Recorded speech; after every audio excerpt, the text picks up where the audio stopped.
residents celebrated the 250th birthday of the United States Navy this morning. Our Chase Campbell has more.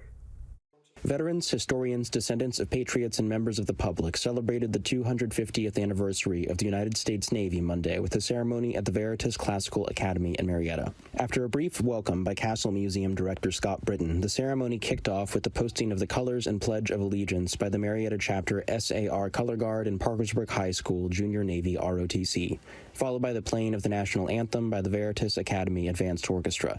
Speakers at the celebration included Britton, Marietta Mayor Josh Schlicker, and Navy veterans Roy J. Campbell and Chris Carpenter. I enjoyed my stint in the Navy, and I'm very proud to have got the opportunity to serve my country and to be a part of the Armed Forces. And I enjoy it to this day with supporting all the veteran organizations that I'm still involved with here in Washington County. From the sales of wooden sailing ships to the atom-splitting innovation of nuclear submarines, the United States Navy has stood as a guardian for freedom, protecting not only our shores, but the very ideals on which our nation was founded. Carpenter, who served as a U.S. Navy Machinist's Mate Chief Petty Officer, spoke about naval history, including the deployment of the first submarine during the Revolutionary War and his own family's history with the armed forces, and his own experience with the Navy.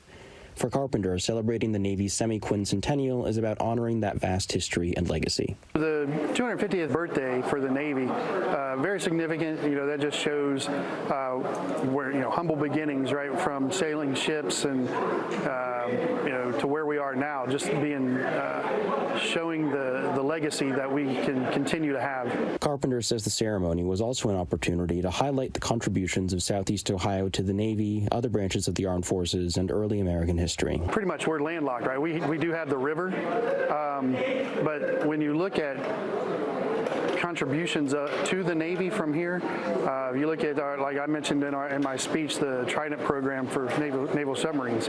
The very first one was the Ohio.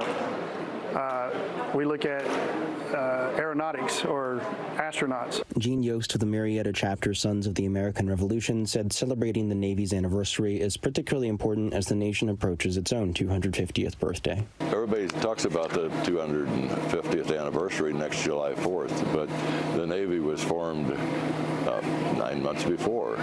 It's a matter that we really should thank all of these servicemen that have served in the United States Navy. The ceremony ended with a benediction from Navy veteran Robert Hall. In Marietta, Chase Campbell, WTAP News. Turning to the weather, it's a sunny start to the work week. Meteorologist Jason Livia joins